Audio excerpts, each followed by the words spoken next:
Hi guys, welcome to Chetan Bharat learning. आज हम start करने जा रहे हैं अपना next topic, that is the extremist politics in India. हम मॉडरेट फेस ऑफ कांग्रेस कर चुके हैं। इस वीडियो में हम स्टार्ट करेंगे कि किस तरह से मॉडरेट से एक्सट्रीमिज़म का ट्रांजिशन हुआ। इस पूरे पोर्शन को, एक्सट्रीमिस्ट पॉलिटिक्स इन इंडिया वाले पोर्शन को हम 4 पार्ट्स में कवर करेंगे। सबसे पहले हम इसमें कवर करेंगे factors responsible for the rise of extremism in India. फिर हम कांग्रेस में एक्सट्रीमिज़म कैसे आया उस चीज़ को कवर करेंगे, the extremist phase of Indian national Congress. Then in the third part हम कवर करेंगे कि गवर्नमेंट ने इस एक्सट्रीमिज़म को कैसे रिस्पॉन्ड किया, कि क्या उनकी पॉलिसीज़ थी इस एक्सट्रीमिज़म को डील करने के लिए। एंड देन लास्ट एस्पेक्ट होगा इसमें the rise of revolutionaries in India, the first phase of the revolutionary movement in India, कि किस तरह से पॉलिटिकल एक्सट्रीमिज़म से जब बात नहीं बनी तो लीडर्स डिसाइडेड, कुछ like some of the young leaders decided कि हमें वॉयलेंट रेवोल्यूशन का पाथ अडॉप्ट करना पड़ेगा। तो इन 4 फेजेस में हम ये वाला टॉपिक कवर करेंगे। इस वीडियो में हम स्टार्ट करेंगे हमारा first topic, that is the rise of extremism, the factors responsible for the rise of extremism in India. तो आइए स्टार्ट करते हैं। फैक्टर्स को हम 5 पार्ट्स में कवर करेंगे वन बाय वन। पहले मैं एन्यूमरेट कर देता हूँ, देन वन बाय वन हम इन्हें डिटेल में थोड़ा सा डिस्कस करेंगे। फर्स्ट फैक्टर है the failure of moderates to get their demands addressed. अब ये बहुत ही बेसिक फैक्टर था। हमने देखा था कि मॉडरेट्स की बहुत ही मॉडरेट डिमांड्स थी एंड उन्हें बहुत मॉडरेट तरीक़ों से वो ब्रिटिश के सामने प्रेजेंट कर रहे थे। उन मॉडरेट डिमांड्स को भी ब्रिटिश नहीं मानते हैं, तो that was one of the factors that created dissatisfaction among the minds of nationalists कि regarding the nature of politics that is going on in India. तो फेलियर ऑफ द मॉडरेट्स। दूसरा लेकिन जो फैक्टर है for the rise of extremism वो है the achievements of the moderates, कि moderates ने, हमने देखा था कि कलोनियलिज्म के ट्रू नेचर को एक्सपोज किया। तो इंडियंस को ब्रिटिश रूल के ट्रू नेचर के बारे में पता चला कि ये एक्सप्लॉयटेटिव इन नेचर है, ये ऐसे कि कलोनियल इन नेचर है। तो उसकी वजह से लोगों के मन में डिसकंटेंट पैदा हुआ। तो that was responsible for the rise of extremism. Third इसमें था growth of self respect and anti western feeling. अब ये बहुत ज़रूरी था। वंस यू स्टार्ट से के having disaffection against a certain system, कि हमने अब ब्रिटिश रूल के रियल नेचर को समझ लिया, उससे हम सेटिस्फाइड नहीं हैं, तो आप उस वेस्टर्न सिस्टम को के प्रति आपकी एक नेगेटिव फीलिंग डेवलप हो जाएगी। वेस्टर्न सिविलाइजेशन के प्रति नेगेटिव फीलिंग डेवलप हो गई इंडियंस की। एंड कॉरस्पॉन्डिंगली इसका एक दूसरा पार्ट क्या था कि इंडियंस के मन में अपने कल्चर के प्रति, अपने से ट्रेडिशंस के प्रति सेल्फ रिस्पेक्ट पैदा हुई, कि उन्हें लगा कि हमारा बहुत ही ग्लोरीफाइड पास्ट था, उसी पास्ट से इंस्पिरेशन लेके हम ब्रिटिश रूल को अपोज भी कर सकते हैं। देन इस पॉइंट ऑफ टाइम पे, नेक्स्ट फैक्टर की अगर मैं बात करूं, इस पॉइंट ऑफ टाइम पे काफ़ी सारे इंटरनेशनल इवेंट्स हुए जिन्होंने इंडियन पॉलिटिक्स के ऊपर अपना इन्फ्लुएंस डाला। कौन से इंटरनेशनल इवेंट्स थे ये हम डिटेल में बाद में देखते हैं। The last factor that was responsible for the rise of extremism was the repressive regime, the reactionary regime of Lord Curzon. हमने मॉडरेट्स का जब राइज किया था, नेशनलिज्म का जब राइज किया था, तब reactionary regime of lord Lytton के बारे में स्टडी किया था। उसमें भी हमने देखा था कि उन्होंने काफ़ी रिप्रेसिव स्टेप्स लिए थे, जिसकी वजह से इंडियंस काफ़ी ऑफेंड हो गए थे and it led to the rise of nationalism. ऐसा ही कुछ रोल एक्सट्रीमिज्म के राइज में है the rule of lord Curzon का। उन्होंने भी काफ़ी सारे रिप्रेसिव स्टेप्स लिए, इंडियंस को डिस्क्रिमिनेट किया, इंडियंस को एडमिनिस्ट्रेशन में उनका रोल कम करने की कोशिश की, जिससे इंडियंस ऑफेंड हो गए एंड उन्होंने वॉयलेंट या एक्सट्रीमिस्ट मेथड्स अडॉप्ट करने स्टार्ट कर दिए to get their demands addressed. क्या लॉर्ड कर्जन के मेजर्स वगैरह थे, ये हम डिटेल में अभी देखेंगे। तो वन बाय वन इन सब फैक्टर्स को हम कवर करते हैं। फर्स्ट फैक्टर है हमारा the failure of the moderates to get their demands addressed. अब हमने पिछली वीडियोस में देखा है कि मॉडरेट्स की बहुत ही मॉडरेट डिमांड्स थी, कि वो सेल्फ रूल भी नहीं डिमांड कर रहे थे, वो तो कहते थे कि हमें थोड़ा सा लिमिटेड शेयर दे दो in the governance of our own country. आप सिविल सर्विसेज में इंडियनाइजेशन कर दो, इंडियनाइजेशन इंट्रोड्यूस कर दो, आप काउंसिल्स में इंडियनाइजेशन कर दो, इंडियन मेंबर्स को इंडक्ट करना स्टार्ट कर दो using the principle of elections. तो ऐसी कुछ मॉडरेट डिमांड्स हमने पीछे वाली वीडियोस में देखी हैं। तो लेकिन उन मॉडरेट डिमांड्स को भी अच्छे से एड्रेस नहीं करती है ब्रिटिश गवर्नमेंट। हमने इंडियन काउंसिल्स एक्ट 1892 देखा, उसमें हमने देखा कि इन प्रिंसिपल तो उन्होंने मॉडरेट्स की डिमांड को एक्सेप्ट कर लिया, लेकिन सब्सटेंशियली जो वो मांग रहे थे वो उन्हें नहीं दिया। तो इससे अब जो बाकी के नेशनलिस्ट थे, बाकी के इंडियंस थे, वो देख रहे थे कि लाइक अगर इतनी मॉडरेट डिमांड्स को भी ब्रिटिश सरकार नहीं मानेगी तो फिर लाइक कुछ ना कुछ तो हमें अपने मेथड्स में ही चेंज करना पड़ेगा। शायद ये सही तरीका नहीं है अपनी डिमांड्स को प्रेजेंट करने का। रादर इन मेथड्स को जो यंग कांग्रेस के लीडर्स थे, जो न्यू नेशनलिस्ट थे, उन्होंने इन मेथड्स को पॉलिटिक्स ऑफ मेंडिकेंसी का टाइटल दिया कि भीख मांगने वाली पॉलिटिक्स है कि हमें ये दे दो प्लीज़, हम रिक्वेस्ट करते हैं कि हमें थोड़ा से 4 मेंबर्स हमारे काउंसिल में ले लो। कहते ऐसे बात नहीं बनती है। जैसे तिलक की फेवरेट स्टेटमेंट है इस कंटेक्स्ट में, Swaraj is my birth right and I shall have it. कहते कि पहली बात तो वो टर्म यूज़ कर रहे हैं अब यहाँ पर स्वराज यानी कि सेल्फ रूल, होम रूल, कि हम अपनी कंट्री को खुद गवर्न करेंगे। किस तरह की पॉलिसीज़ होनी चाहिए इंडिया में, किस तरह का गवर्नेंस स्ट्रक्चर होना चाहिए इंडिया में, ये ब्रिटेन में बैठ के डिसाइड नहीं होगा, ये इंडियंस खुद डिसाइड करेंगे। तो this is what we mean by swaraj के ऊपर थोड़ा सा डिटेल डिस्कशन हम extremist phase of the Congress वाली वीडियो में करेंगे। तो लेकिन अभी हमें समझने की ज़रूरत है कि जो नए नेशनलिस्ट लीडर्स थे वो कांग्रेस की मॉडरेट डिमांड से परेशान थे एंड वो मॉडरेट्स के मेथड से भी उतने ही परेशान थे कि एक तो अब मेरी डिमांड हो गई है Swaraj is my birth right and I shall have it, कि मैं ब्रिटिश गवर्नमेंट को रिक्वेस्ट नहीं करूँगा, ब्रिटिश गवर्नमेंट को पटिशनें नहीं डालूंगा कि भाई प्लीज़ मुझे स्वराज दे दो, ये मेरा तो जन्म सिद्ध अधिकार है, मेरा बर्थ राइट है और मैं इसे लेकर रहूँगा, मैं अपने बल पे इसे लेकर रहूँगा। तो ग्रोथ ऑफ कॉन्फिडेंस हुआ, ग्रोथ ऑफ सेल्फ रिस्पेक्ट हुआ, एंटी वेस्टर्न फीलिंग, ये हमारा अगला पॉइंट भी है, उसके ऊपर आएंगे। तो इन सब चीज़ों ने, मतलब मॉडरेट्स के फेलियर्स ने एक ऑल्टरनेटिव फॉर्म ऑफ पॉलिटिक्स को जन्म दिया, जिसे हम एक्सट्रीमिस्ट पॉलिटिक्स बोलते हैं, जिसे हम एक्सट्रीमिज्म बोलते हैं। Now coming on to the next point, that is the recognition of the true nature of the British rule. हमने मॉडरेट्स की अचीवमेंट्स में किया था कि उनकी स्टार अचीवमेंट थी that they presented the economic critique of colonialism. इस economic critique ने पॉलिटिकल पर्पस क्या सर्व किया था कि इसने ब्रिटिश रूल की ट्रू नेचर को इंडियंस के सामने एक्सपोज किया था। इस एक्सपोजिशन से क्या हुआ, इससे मॉडरेट्स ने ब्रिटिश रूल की मॉरल अथॉरिटी को चैलेंज किया। अब लोगों को पता चल गया कि ब्रिटिश रूल की रियल नेचर क्या है, एक्सप्लॉयटेटिव नेचर है, कि ब्रिटिश रूल कोई हमारे फ़ायदे के लिए, ब्रिटिश कोई फ़ायदे के लिए नहीं यहाँ बैठे हुए, वो अपने इकोनॉमिक बेनिफिट के लिए इंडियन एम्पायर को मेंटेन कर रहे हैं। अब इससे क्या है कि एक डिसकंटेंट जनरेट हुआ लोगों के मन में कि like what is the point of living under the British rule, जब हमें इससे कोई फ़ायदा ही नहीं हो रहा, जबकि रादर यहाँ पॉवर्टी एंड इम्पॉवरिशमेंट हो रही है। तो उन्होंने इस रूल को लाइक ओवरटर्न करने के बारे में फीलिंग्स आना स्टार्ट हुई हमारे मन में।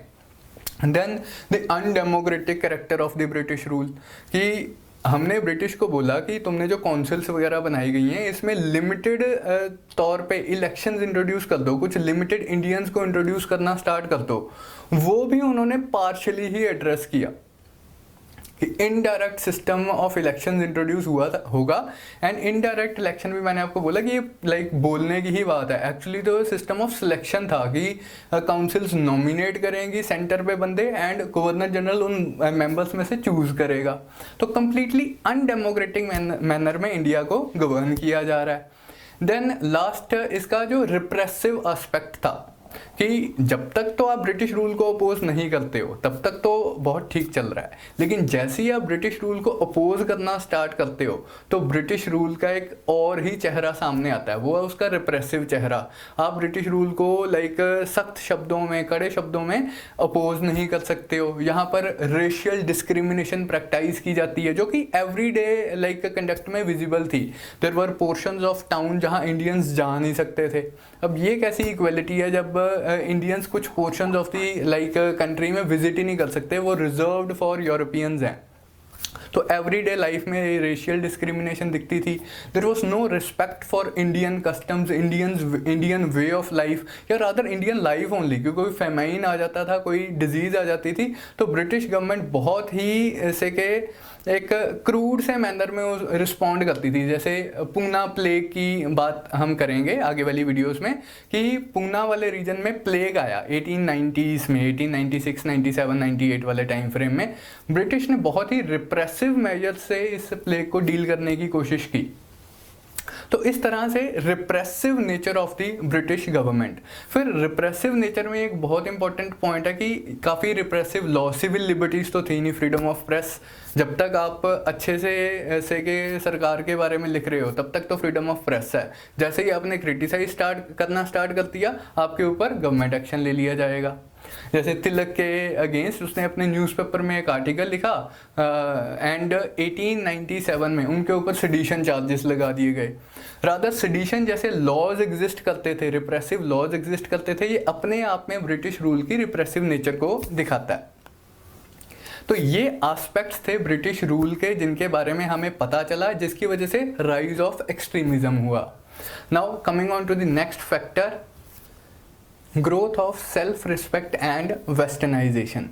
इसके बारे में पहले भी जैसे मैंने डिस्कस किया कि आपको कोई सिस्टम पसंद नहीं आ रहा है, आपको उस सिस्टम की डेफिशिएंसीज के बारे में पता चला, आपको उस सिस्टम के अपने लिए जो नेगेटिव इफ़ेक्ट्स हैं, नेगेटिव इम्प्लीकेशंस हैं, उनके बारे में पता चला, तो क्या आप उस सिस्टम को उतने ही एफिनिटी के साथ, उतने ही अफेक्शन के साथ ट्रीट करते रहोगे? नहीं, आपके मन में बहुत ही स्वाभाविक है, बहुत ही नेचुरल है कि आप उस सिस्टम के अगेंस्ट आप सोचना स्टार्ट कर दोगे।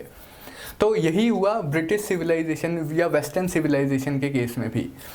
पिछले 100 सालों से ब्रिटिश ने अपनी एक मॉरल हेजेमनी सी बना के रखी थी कि हमारी सिविलाइजेशन सुपीरियर है, तुम्हारी सिविलाइजेशन इन्फीरियर है। अब लेकिन हमने वेस्टर्न सिविलाइजेशन को ही अपोज करना स्टार्ट कर दिया कि हमने अपनी जो ट्रेडिशनल सिविलाइजेशन थी, इंडियन कल्चर था, उससे इंस्पिरेशन लेनी स्टार्ट कर दी। ये दोनों चीज़ें साइड बाय साइड ही हैं, anti westernism and growth of self respect. Western civilisation को हमने अपोज करना स्टार्ट कर दिया, नेगेटिवली परसीव करना स्टार्ट कर दिया, अपने कल्चर से हमने इंस्पिरेशन लेनी स्टार्ट कर दी, अपने कल्चर में हमें, अपने ट्रेडिशंस में, अपने कस्टम्स में हमें कॉन्फिडेंस आना स्टार्ट हुआ कि इतनी भी लाइक बुरी बात नहीं है जितनी ब्रिटिश ये बना देते हैं।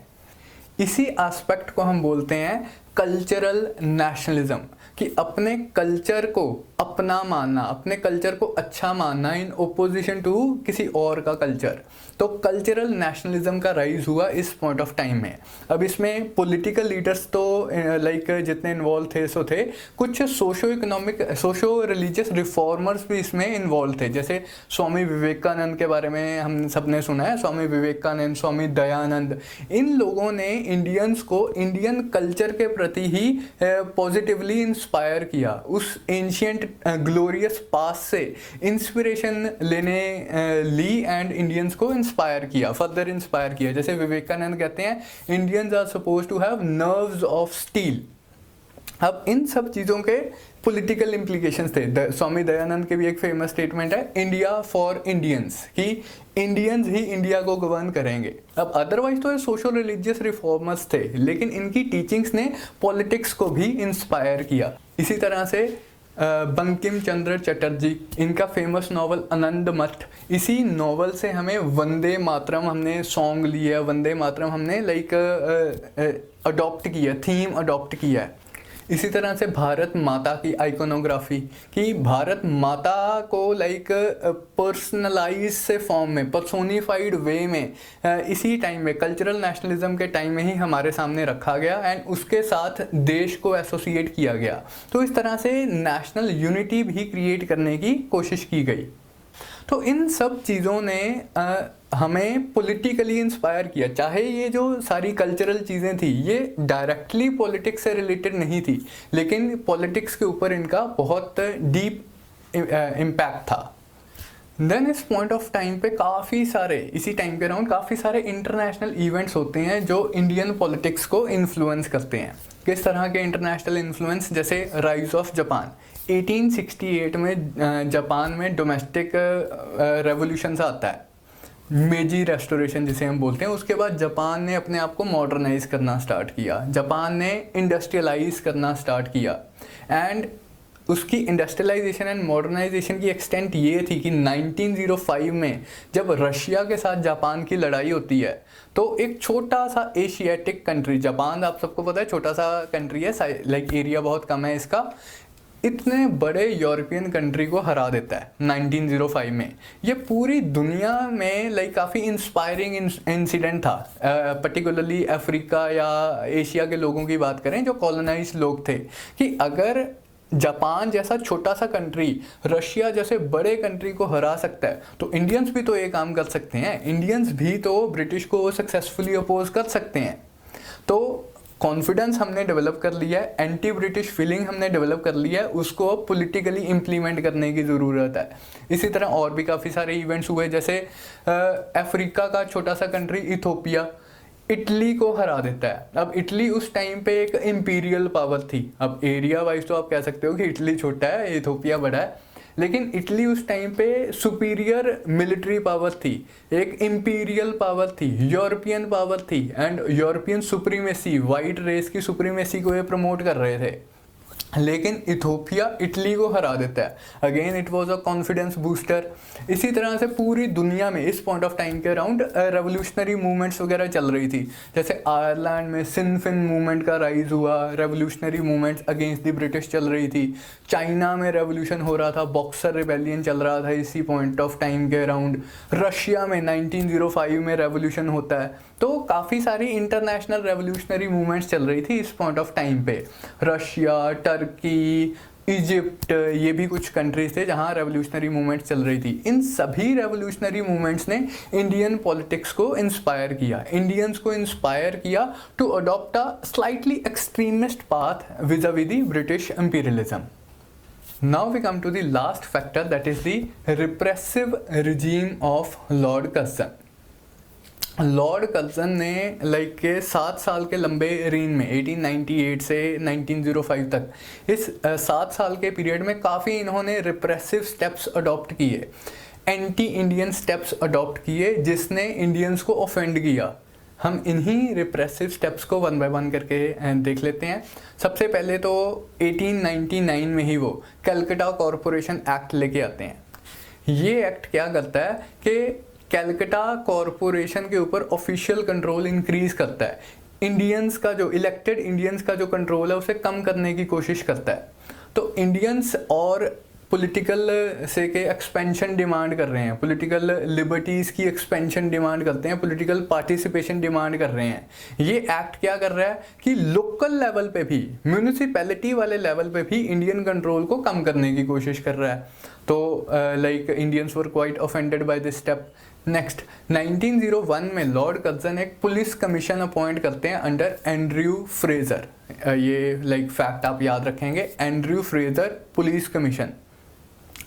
इस पुलिस कमीशन की रिकमेंडेशंस के बेसिस पे हर प्रोविंस में एक separate CID department, criminal investigation department establish किया गया। सेंट्रल लेवल पे इसी लाइक पुलिस के कंटेक्स्ट में ही department of criminal intelligence establish किया गया। तो ये आप दो इसकी रिकमेंडेशन याद रखेंगे, प्रोविंसेस में क्रिमिनल इन्वेस्टिगेशन, सेंटर पे क्रिमिनल इंटेलिजेंस। नेक्स्ट 1903 में लॉर्ड कर्जन एक दिल्ली दरबार ऑर्गेनाइज करवाते हैं। तो लॉर्ड लिटन की तरह जैसे हमने देखा था, उन्होंने भी 1877 में क्वीन विक्टोरिया के लिए दिल्ली दरबार ऑर्गेनाइज किया था। उस दरबार की हमने खास बात देखी थी कि क्वीन विक्टोरिया ने एम्प्रेस ऑफ इंडिया का टाइटल अडॉप्ट किया था। अब 1903 में क्वीन विक्टोरिया के बाद जो अगले मनाक आते हैं, that is the king Edward 7 of Britain. तो उनके लिए लॉर्ड कर्जन 1903 में दिल्ली दरबार ऑर्गेनाइज करवाते हैं। बहुत लैविश दरबार होता है, बहुत खर्चा किया जाता है। तो इंडियंस वर ऑफेंडेड के मतलब इतना फालतू एक्सपेंडिचर क्यों किया जा रहा है, जबकि इन्हीं पैसों को इंडिया की डेवलपमेंट के ऊपर स्पेंड किया जा सकता था। देन 1904 में 2 इम्पॉर्टेंट एक्ट्स इंट्रोड्यूस होते हैं, एक ऑफिशियल सीक्रेट्स एक्ट एंड एक यूनिवर्सिटीज़ एक्ट। ऑफिशियल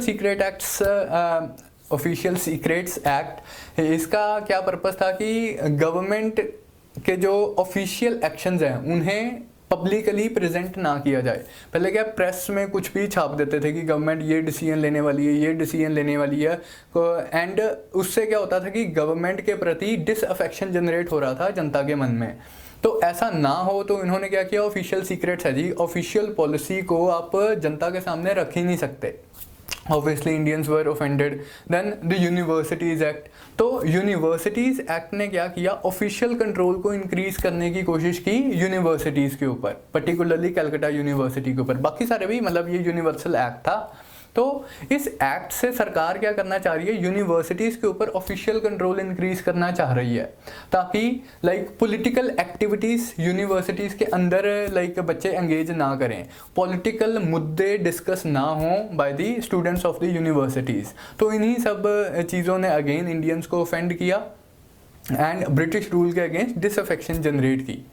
लेकिन जो एक ऐसी चीज़ जिसने सबसे ज़्यादा ऑफेंड किया, जिसने लाइक स्पार्क की तरह काम किया in uniting all the various sections of the Indian society, that was partition of Bengal. 1905 में लॉर्ड कर्जन मतलब एलिजेडली एडमिनिस्ट्रेटिव ग्राउंड्स के ऊपर बंगाल प्रोविंस को पार्टीशन कर देते हैं। एंड उससे क्या है कि पूरे इंडिया में एक एंटी ब्रिटिश वेव जनरेट हुई, स्वदेशी वेव जनरेट हुई। अब ये जो सारी चीज़ें हैं, स्वदेशी, एंटी पार्टीशन मूवमेंट, ये हम नेक्स्ट वीडियो में कवर करने वाले हैं। तो that was all as far as the factors responsible for the rise of extremism in India are concerned.